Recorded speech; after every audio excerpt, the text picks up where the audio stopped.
오늘 읽어드린 신명기 6장 4절에서 9절 말씀을 가지고 믿음은 전수되는 것입니다. 믿음은 전수되는 것입니다. 라는 제목으로 말씀을 전합니다. 한 아이가 있었습니다. 믿음의 가정에서 태어나서 교회에서 누구보다 열심히 찬양하고 기도하던 아이였습니다.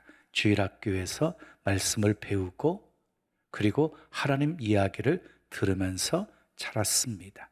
그런데 시간이 지나 청년이 되었을 때 그만 주님을 떠나고 말았습니다. 교회를 더 이상 다니지 않게 되었습니다. 누군가가 그에게 물었습니다. 왜 교회 떠났니? 그러자 이렇게 대답을 했습니다. 교회에서는 하나님이 살아계신 것 같았는데 집에서는 하나님이 안 계신 것 같았어요. 이 한 문장이 오늘 우리의 현실일 수 있습니다. 교회에서 하나님을 배우지만 가정에서 그러지 못한다면 다음 세대는 결국 무엇을 따르겠습니까? 여러분 기억하십시오. 다음 세대는 설교를 듣고 자라는 것이 아니라 삶을 보고 자라는 것입니다. 그러므로 우리가 어떻게 살아가느냐, 그 모습이 중요한 것이지요. 오늘 하나님은 우리에게 말씀하십니다. 믿음을 전수하라고. 믿음을 전수하라. 믿음은 그냥 저절로 이어지는 것이 아닙니다. 전수해야 이어지는 것입니다. 자, 믿음이 전수되어 이어진 대표적인 인물이 바로 디모데예요. 디모데후서 1장 5절은 이렇게 말씀하고 있어요. 함께 읽어요. 내 속에 거짓이 없는 믿음이 있음을 생각하노니 이 믿음은 먼저 내 외조모 로이스와 내 어머니 유니게 속에 있더니 내 속에도 있는 줄을 확신하노라.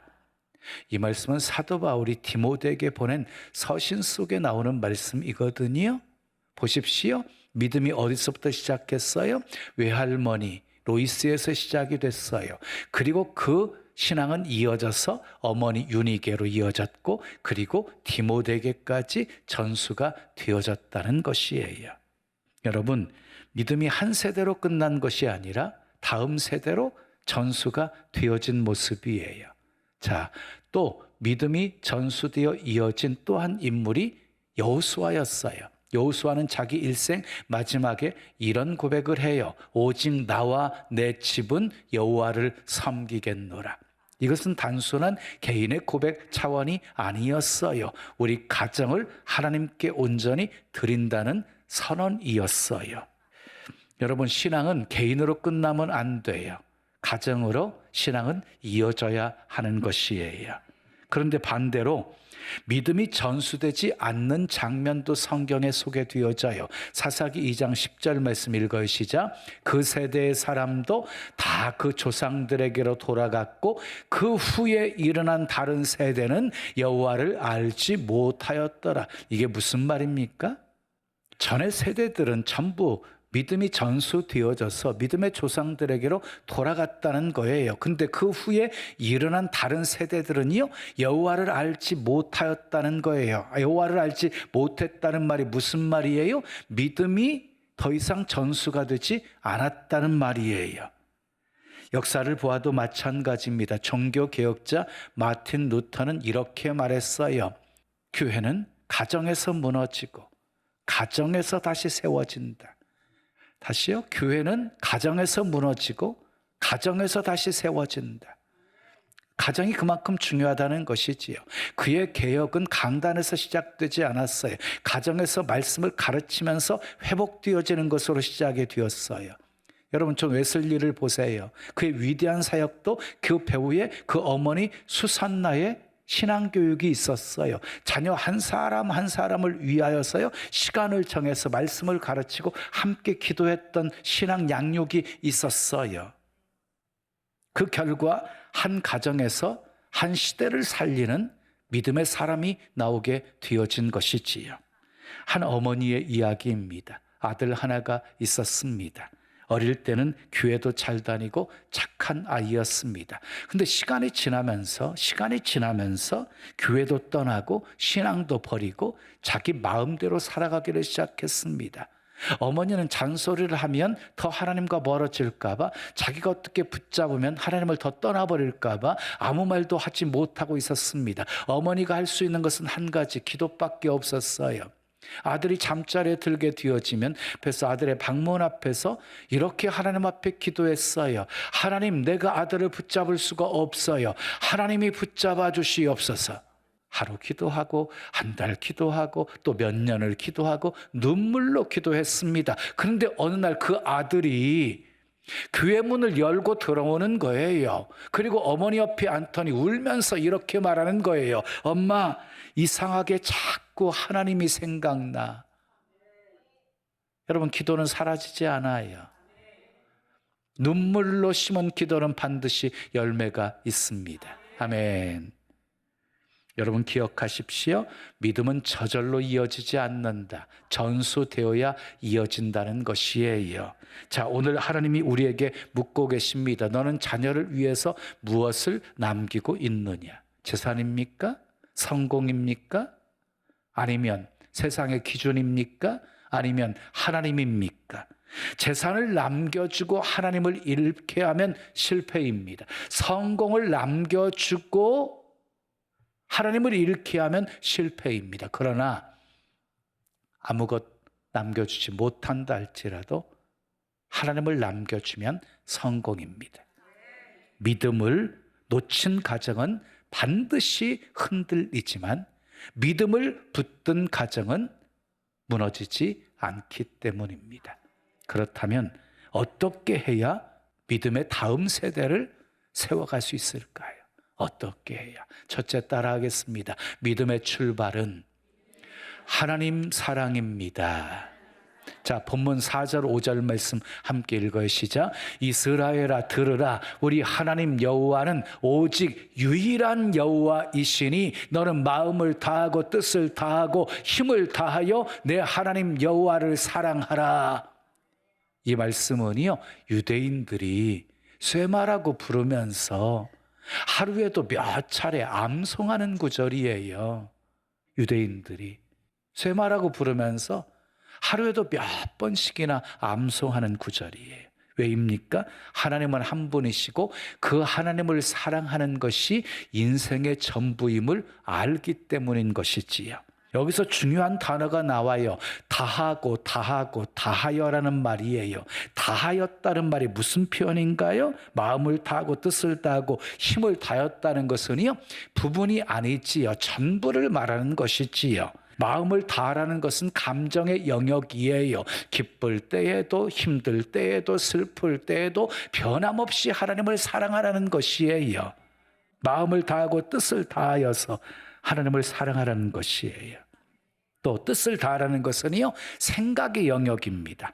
무엇을 선택할 것인가, 어떤 기준으로 살 것인가, 내 판단으로 살지 말고 하나님의 판단으로 살아갈 것을 말하는 것이에요. 그도 힘을 다하라는 것은요, 삶의 영역입니다. 시간, 물질, 열정, 에너지, 내게 있는 모든 것을 다 포함하고 있는 것이에요. 하나님은 말로만 사랑하는 것을 원하지 않습니다. 삶으로 드러나는 사랑을 원하십니다. 아멘. 사랑하는 여러분, 하나님은 우리의 일부를 원하지 않으세요. 전부를 원하시지, 전부를. 그런데 우리 연신은 어떻습니까? 하나님도 사랑하고 세상도 사랑합니다. 세상 것도 중히 여기고 하나님 것도 중히 여깁니다. 그러다 보니까 하나님이 늘 첫 번째가 아니라 여러 가지 중에서 그냥 하나일 뿐이 되었습니다. 이것은 신앙이 아니라 혼합입니다. 혼합. 하나님을 절반 사랑하잖아요. 그러면 세상을 절반 사랑하게 되어 있어요. 심각한 것은 우리의 이런 모습이 다음 세대로 흘러가고 있다는 것이에요. 기억하십시오. 자녀는 우리가 말하는 하나님을 믿지 않아요. 자녀는 우리가 말하는 하나님을 믿지 않고 우리가 사랑하는 하나님을 믿어요. 우리가 사랑하는 하나님을. 아이들은 설교를 분석하지 않아요. 삶을 해석하지. 부모가 진짜 하나님을 사랑하는지, 얼마나 하나님을 중히 여기고 살아가는지, 삶의 중심에 정말 하나님이 있는지 그것을 보고 배웁니다. 부모가 돈을 사랑하면 자녀들도 돈을 따라갑니다. 부모가 성공을 사랑하면 자녀들도 성공을 따라갑니다. 부모가 세상을 사랑하면 자녀들도 세상을 따라갑니다. 그러나 부모가 정말 하나님을 사랑하고 섬기면 자녀들도 하나님을 따라갑니다. 믿음의 시작은 교육이 아니라 사랑입니다. 자, 사랑하는 여러분, 하나님을 사랑하지 않는 사람은요, 반드시 다음 세대에서 다 무너져요. 신앙 다음 세대까지요 이어지지가 않아요. 전해줄 것이 없기 때문이에요. 물론 지식은 전할 수 있겠지요. 습관은 전할 수 있겠지요. 그러나 사랑은 보여주지 않잖아요. 그럼 전해지지 않아요. 사랑을 보여주지 않으면 결코 사랑은 전해지지 않아요. 사사기를 보십시오. 여호와를 알지 못하던 시대가 일어났다고 그랬는데 하나님 이야기가 없어서 그런 것입니까? 아닙니다. 하나님의 사랑이 끊어졌기 때문이었습니다. 자, 오늘 하나님이 우리에게 묻고 계십니다. 너는 나를 사랑하느냐? 예배보다 나를 더 사랑하느냐? 사역보다 나를 더 사랑하느냐? 하고 물으십니다. 하나님을 사랑하는 가정 결코 무너지지 않습니다. 하나님을 사랑하는 부모 흔들리지 않습니다. 하나님을 사랑하는 다음 세대들, 자녀들 반드시 일어납니다. 아멘. 믿음의 시작은 사랑입니다. 오늘 결단하십시오. 내가 먼저 하나님을 사랑하겠습니다. 마음을 다하고 뜻을 다하고 힘을 다하여 하나님을 사랑하겠습니다. 그때 비로소 우리의 믿음이 다음 세대로 흘러가게 될 것입니다. 믿음의 출발은 하나님 사랑입니다. 두 번째 따라하세요. 믿음은 삶 속에서 전수되어야 합니다. 본문 6절 7절 말씀 함께 읽으시자. 오늘 내가 내게 명하는 이 말씀을 너는 마음에 새기고 내 자녀에게 부지런히 가르치며 집에 앉았을 때에든지 길을 갈 때에든지 누워있을 때에든지 일어날 때에든지 이 말씀을 강론할 것이며 그랬어요. 여기서 하나님은 믿음을 전수하는 방법을 아주 구체적으로 말씀하고 계세요. 구체적으로. 부지런히 가르치라는 거예요. 부지런히 가르치라. 이 말은 한 번으로 끝나는 것이 아니라 반복해서 지속적으로 끊임없이 가르치라는 것이에요. 근데 또 시간을 말하고 있죠. 시간과 장소를 말하고 있죠. 집에 앉았을 때에든지 길을 갈 때에든지 누워있을 때에든지 일어날 때에든지 이것은 특정한 시간이 아니지요. 삶 전체를 말하는 것이지요. 주일 1시간이 아니지요. 삶 전체를 말하는 것이지요. 그런데 우리는 어떻습니까? 아이들 교회 보내면 되겠지? 주일학교에서 다 배우겠지라고 생각해요. 착각입니다. 물론 교회는 중요합니다. 교회는 최선을 다해서 다음 세대를 세워가려고 힘쓸 것입니다. 그러나 교회는 보조이고 가정이 본부입니다.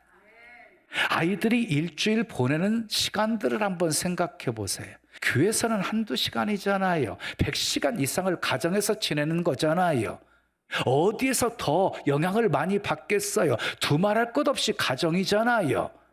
그런데 1시간 보내놓고 교회가 다 신앙을 책임져 줄 거라고 생각하는 건 착각이지요. 여러분, 우리 다음 세대를 세워가려고 우리 주일학교는요, 예배 시간 1시간 더 늘려서 2시간 예배 드리기 운동을 시작했어요. 몸부림이에요. 다음 세대를 세워보려고 하는. 어떤 가정은 멀리서 나오고 있는데요, 주변 교회를 돌아보고 아무리 찾아도 이정기 목사 설교를 좀 이렇게 메꿀 그런 목회자를 찾지 못했고, 또 한 가지는 주일학교 2시간 예배 드리는 교회를 찾을 수가 없어서 다닌대요. 계속. 여러분, 아이들은요 설교를 기억하지 않아요. 삶을 기억해요. 여러분들의 삶을 기억해요. 부모가 힘들 때 기도하는지, 문제가 있을 때 정말 하나님을 찾는지, 감사하며 살고 있는지 그 모습을 보면서 신앙을 배우는 거예요. 부모가 말로만 하나님을 말하잖아요. 그러면 자녀는 하나님을 형식적으로 배우게 될 것이에요. 부모가요, 습관적으로 예배를 드리잖아요. 자녀들은 예배를 그냥 의무적으로만 생각하게 되어질 것이에요. 그러나 부모가 삶으로 정말 하나님을 믿고 사랑하고 섬기면 자녀들도 실제로 하나님을 믿게 될 것입니다. 여러분 기억하십시오. 가정에서 신앙이 사라지면 다음 세대는 흔들릴 수밖에 없어요. 식탁의 자리에서 하나님 이야기가 사라지면 아이들의 마음에서도 하나님이 사라지게 될 것이에요.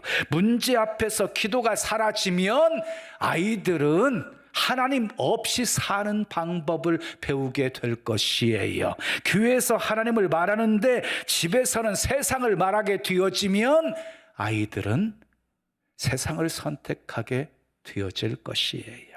사랑하는 여러분, 믿음은 가르치는 것이 아니라 살아내는 것입니다. 믿음은 설명하는 것이 아니라 보여주는 것입니다. 믿음은 말하는 것이 아니라 흘러가는 것입니다. 여러분의 삶에서 하나님을 빼고 살면 다음 세대도 하나님을 빼고 살게 될 것입니다. 여러분의 삶에 하나님을 중심에 모시고 살면 다음 세대도 하나님을 중심에 모시고 살게 될 것입니다. 삶으로 하나님을 전하는 가정은 반드시 믿음의 다음 세대를 세우게 될 것입니다. 믿음은 주일에 배우는 것으로 끝나면 안 됩니다. 삶 속에서 믿음은 전수되어야 하는 것입니다. 사랑하는 여러분, 가정에서 하나님 이야기를 회복하십시오. 삶 속에서 기도를 회복하십시오. 감사를 회복하십시오. 말씀대로 순종하며 사십시오. 하나님의 살아계심을 체험하며 사십시오. 그때 믿음은 다음 세대로 흘러가게 될 것입니다. 믿음은 삶 속에서 전수되어야 합니다. 마지막 세 번째 따라요. 믿음은 삶 전체에 새겨져야 합니다. 자, 본문 8절 9절 말씀 함께 읽으시자. 너는 또 그것을 내 손목에 매어 기호를 삼으며 내 미간에 붙여 표를 삼고 또 내 집 문설주와 바깥문에 기록할지니라 그랬어요. 보세요. 손목에 매어서 기호를 삼으래요. 미간에 붙여서 표를 삼으래요. 그리고 문설주와 바깥문에 기록하래요. 이것은 단순한 종교적인 장식이 아니에요. 삶 전체를 하나님의 말씀으로 채우라는 영적 명령이에요. 삶 전체를 하나님의 말씀으로 채우래요. 손목에 매라는 것은 행동을 의미합니다. 우리 행동 하나가 하나님 중심이 되라는 것이에요.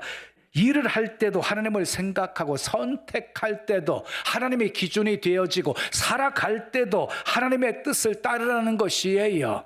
그리고 미간에 붙이라는 것은 생각을 의미하는 것이에요. 미간은 시선이 가장 많이 머무는 곳이거든요. 생각과 판단의 중심이에요. 미간에 붙이라는 것은요, 하나님을 기준 삼고, 미간에 붙이라는 것은 생각의 기준을 늘 하나님께 두라는 것이에요. 무엇이 옳은지 내 기준으로 판단하지 말고 하나님의 뜻을 기준으로 삼으라는 것이에요. 그리고 문설주에 기록하라는 것은요, 환경을 의미하는 거예요. 문은 사람이 들어오고 나오는 통로잖아요. 그리고 문은요, 집 안과 밖을 이렇게 분리하는 경계 지점이잖아요. 이 말씀은 단순히 글자를 적어서 이곳저곳에 그냥 붙여놓고 기록하라는 의미가 아니라요, 가정 전체의 분위기와 환경을 하나님 중심으로 세우라는 말씀이에요. 한번 생각해 보십시오. 여러분의 집안에 무엇이 흐르고 있습니까? 말씀이 자연스럽게 오고 가고 있습니까? 기도가 살아 있습니까? 하나님 이야기가 일상이 되고 있습니까? 그런 환경 속에 자라는 아이는 억지로가 아니라 하나님을 그냥 저절로 배우게 되는 것입니다. 믿음은 이런 일상의 환경 속에서 자라고 이어지고 전수가 되어지는 것이기 때문입니다. 그래서 하나님은 말씀하십니다. 손목에, 미간에, 문설주에, 문 바깥에 기록하라. 삶의 자리마다 하나님의 말씀을 새기라는 말씀입니다. 사랑하는 여러분, 신앙은 부분이 아니라 전체입니다. 예배만 드리는 것이 아니라 우리 삶 전체도 하나님께 드려지는 예배가 되어야 하는 것입니다. 그런데 우리 현실은 어떻습니까? 교회에서는 하나님을 찾는데 집에서는 하나님을 찾지 않습니다. 예배 시간에는 거룩해지는데 집에서는 다시 세상 사람과 다를 바가 없습니다. 이것은 이중적인 신앙입니다. 하나님은 주일에 하나님이 되기만을 원하시는 분이 아닙니다. 우리 삶 전체에 하나님이 되기를 원하시는 분이십니다. 아멘. 근데 여기서 매우 중요한 원리가 나와요. 아이들은 말보다 환경에서 자란다는 것이에요. 부모가 말하는 말보다 어떤 환경이고 어떤 분위기냐가 중요하다는 것이에요. 여러분의 가정을 생각해 보십시오. 무엇이 흐르고 있습니까? 불평이 흐릅니까? 걱정이 흐릅니까? 세상 이야기가 흐릅니까? 아니면 말씀이 흐릅니까? 기도가 흐릅니까? 하나님이 흐릅니까? 말씀이 사라지면 세상이 들어옵니다. 기도가 멈춰지면 염려가 들어옵니다. 환경은 중립이라는 것이 없습니다. 가정이 비어 있으면 세상이 그 자리를 채웁니다. 말씀이 비어 있으면 유튜브가 채우고 기도가 없으면 걱정이 채웁니다. 그래서 하나님은 말씀하십니다. 손목에, 미간에, 문설주에, 문 바깥에 말씀을 기록하라. 삶 전체에 말씀을 새겨라. 환경을 하나님으로 덮으라는 것입니다. 아멘. 사랑하는 여러분, 오늘 하나님께서 우리에게 말씀하셨습니다. 하나님을 사랑하라. 하나님을 사랑하라. 삶으로 믿음을 전수하라. 삶 전체를 하나님으로 채우라. 그리고 하나님이 우리에게 묻고 계십니다. 너는 무엇을 남기고 있느냐? 재산입니까? 성공입니까? 세상의 기준입니까? 그것은 언젠가 다 사라지는 것들입니다. 그러나 하나님은 사라지지 않습니다. 한번 깊이 생각해 보십시오. 내가 이 땅을 떠날 때 내 자녀가 하나님이 없이 산다면 그 인생이 얼마나 외롭겠습니까? 불안하겠습니까? 흔들리겠습니까? 두렵겠습니까? 자녀가 하나님을 잃는 순간 모든 것을 잃는 것입니다. 신앙은 자동으로 이어지지 않습니다. 전수해야 이어지는 것입니다. 그러므로 하나님을 놓친 부모는 다음 세대를 놓친 것입니다. 하나님을 붙든 부모는 반드시 다음 세대를 세우게 될 것입니다. 믿음을 지킨 가정 무너지지 않습니다. 하나님이 계신 삶은 반드시 일어납니다. 오늘 하나님 앞에 이렇게 결단하셨으면 좋겠어요. 내가 먼저 하나님을 사랑하겠습니다. 내 삶으로 믿음을 보여주며 살겠습니다. 우리 가정을 하나님께 돌리겠습니다. 이 결단이 내 인생을 바꾸고 우리 가정을 바꾸고 우리 자녀 다음 세대를 바꾸게 될 것입니다. 자녀에게 믿음을 전수하기를 원하는 여러분들을 제가 마음껏 축복하고 싶어요. 믿음 자녀에게 전수하고 싶으시면 아멘. 아멘 하신 분들만 축복으로 받으세요. 하나님을 사랑하는 마음이 여러분들 마음에 충만히 임하기를 축복합니다. 여러분의 삶이 자녀들에게 살아있는 믿음이 되기를 축복합니다. 여러분의 가정이 말씀과 기도가 살아있는 거룩한 집이 되기를 축복합니다. 여러분의 자녀들이 세상이 아니라 하나님을 붙드는 세대로 일어나기를 축복합니다. 아멘. 여러분의 가정 위에 믿음이 끊어지지 않고, 아멘. 여러분의 자녀 위에 하나님의 은혜가 이어지고, 여러분의 인생 위에 책임져 주시는 하나님의 은총이 가득하기를 예수님의 이름으로 축원합니다. 축원합니다. 우리 찬송 드리고 기도해요. 여호와는 너에게 복을 주시기를 원하며. 자, 민수기에 나와 있는 축복의 말씀을 곡을 붙인 것이거든요. 여러분들의 자녀를 축복하는 마음으로 찬양을 하시면 되겠어요. 여기서 2인칭인 너는 자녀라고 생각하시면 되겠어요.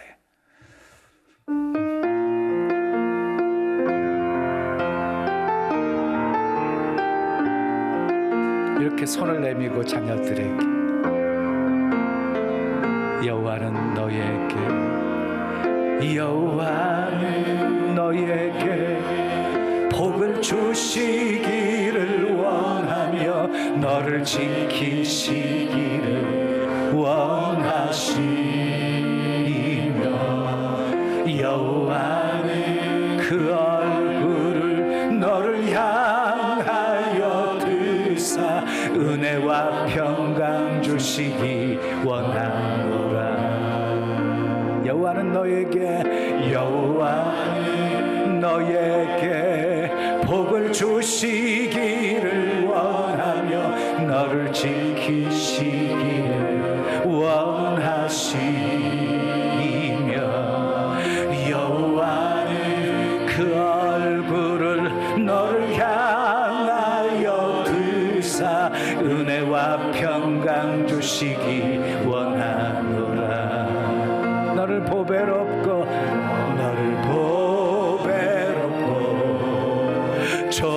존귀하게 여기시는 하나님이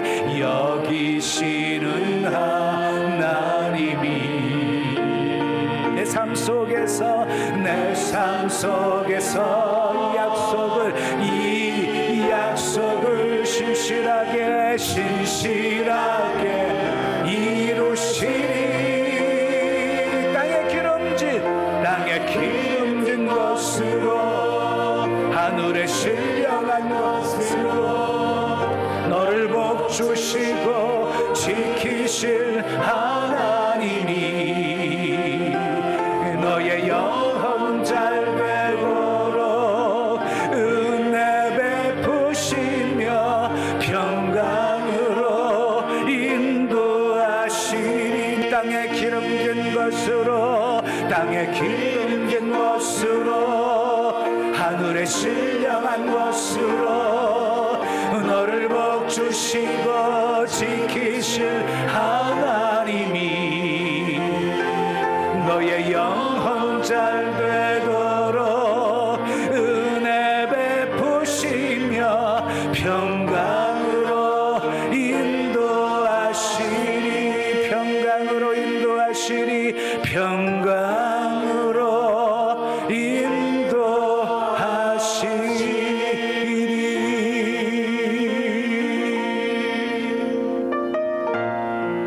두 손 가슴에 모으시고 들으십시오. 믿음은 전수되는 것이에요. 아멘. 여러분의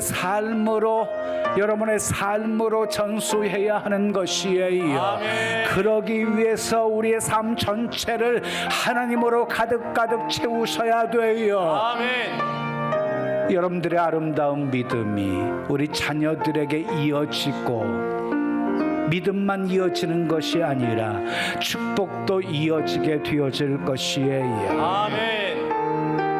정말 하나님을 사랑하고 경외하는 자녀들이 되어지면 그들의 삶은 하나님이 책임져 주십니다. 아멘. 하나님이 붙잡아 사용하시고 영광 받으실 것입니다. 아멘. 그러나 세상 것 다 얻었다 할지라도 예수님 잃으면 다 잃는 것입니다. 눈물로 기도하셔야 됩니다. 자녀들이 다시 믿음 안으로 돌아오게 기도하셔야 됩니다. 하나님, 우리 자녀 하나님께 다 맡겨요. 주님이 붙잡아 주세요. 주님이 붙잡아 주세요. 주님이 사용해 주세요. 주님이 축복해 주세요. 우리 두 손 높이 드시고 우리 주여 한번 크게 부르짖고 자녀를 위해서 기도하겠습니다. 주여, 아버지 감사합니다.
만나게 도와주세요.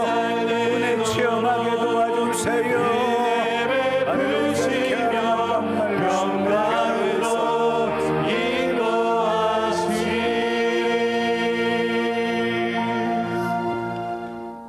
좋으신 아버지 하나님, 오늘 어린이 주일을 맞아 말씀을 통해서 다시 확인했어요. 아멘.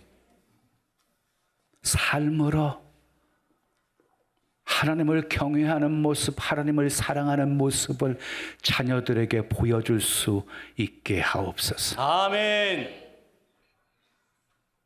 삶으로 보여진 하나님 사랑, 자녀들이 보고 믿고 동일하게 하나님을 사랑하고 경외하는 자녀들로 자라게 되어질 것을 믿습니다. 아버지, 그러기 위해 우리 삶 전체를 하나님으로 가득 채우게 도와 주시옵소서.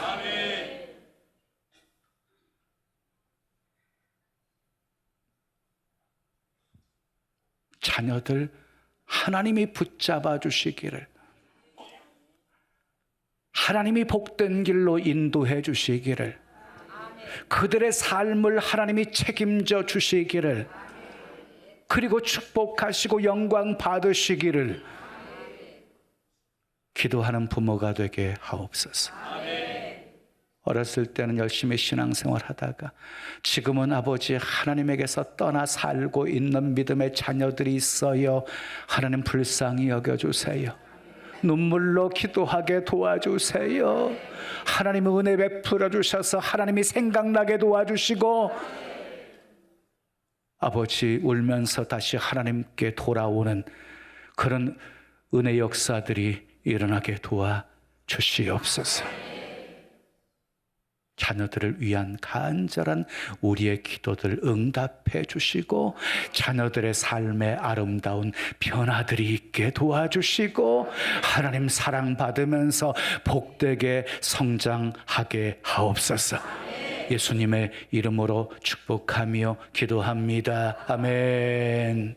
자, 다 같이 자리에서 일어나시겠습니다. 옆에 계신 분과 이렇게 인사하겠습니다. 믿음은 전수되는 것입니다. 믿음은 전수되는 것입니다. 자, 우리 동탄 채플 화면 비춰주세요. 동탄. 사랑합니다. 축복합니다. 믿음은 전수되는 것입니다. 자, 병점도 비춰주시고요. 인사하겠습니다. 예.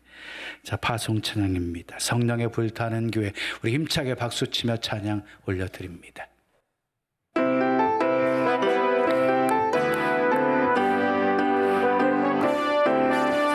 성령님이 임하시면 능력이 나타나 모든 것이 일어날 수 있게 됐죠. 참 선한 것이 여기 일어나네. 어두움을 물리치는 빛이 있네. 능력 힘이 난 두렵지 않네. 참 선한 것이 여기 일어나네. 성령의 불 타는 교회 성령의 불거리만에 온 마음 다하여서 주 이름 높이세. 우리의 마음 불타네 그 빛을 전하기 위해 사랑의 불꽃 전하세. 주를 위한 성령의 불타는 교회 성령의 불타는 교회 성령의 불꽃 임하네. 온 마음 다하여서 주 이름 높이세. 우리의 마음 불타네 그 빛을 전하기 위해 사랑의 불꽃 전하세. 주를 위한 성령의 불타는 교회 주를 위한 성령의 불타는 교회. 믿음으로 감사한 마음 담아 귀한 예물 드립니다. 흠양하시고 쓰여지는 곳에 하나님의 영광만 나타나게 하옵소서. 아멘. 믿음은 전수되는 것입니다. 아버지, 우리의 삶으로 보여주게 하옵소서. 아멘. 하나님을 얼마나 사랑하는지, 얼마나 경외하는지, 문제가 있을 때 얼마나 기도하고 있는지, 감사 속에 살아가고 있는지, 말씀대로 순종하며 살고 있는지, 얼마나 하나님의 살아계심을 많이 체험하고 있는지 자녀들은 다 보면서 배웁니다. 정말 하나님 살아계신 분이라고 그런 모습 보면서 믿음의 확신 가운데 거하게 도와주시고 아멘. 동일한 은혜들 많이 체험하면서 살아가도록 하나님 축복해 주시옵소서. 아멘. 하나님, 믿음이 전수된 우리 다음 세대들, 하나님께서 준비하신 여호와 이레의 복, 승리케 하시는 여호와 니시의 복, 그리고 하나님이 주시는 세상에 주지 못하는 평강, 샬롬의 복 많이 주 안에서 누리며 살게 하시고 아멘. 축복의 통로, 구원의 통로가 되어 수많은 영혼들 먹이고 살리게 하옵소서. 아멘. 예수님의 이름으로 축복하며 기도합니다. 아멘. 아멘. 지금은 우리 구주 예수 그리스도의 은혜와 하나님 아버지의 크신 사랑과 성령님의 교통하심이 믿음을 전수하여 대를 이어서 하나님을 경외하는 믿음의 가문 세워가기를 원하는 주의 사랑하는 성도들 머리 위에, 가정 위에, 생업 위에, 자녀 위에, 이 땅의 모든 교회 위에, 사랑하는 조국 대한민국 위에, 세계 열방 위에 지금부터 영원까지 함께 있을지어다. 아멘. 아멘.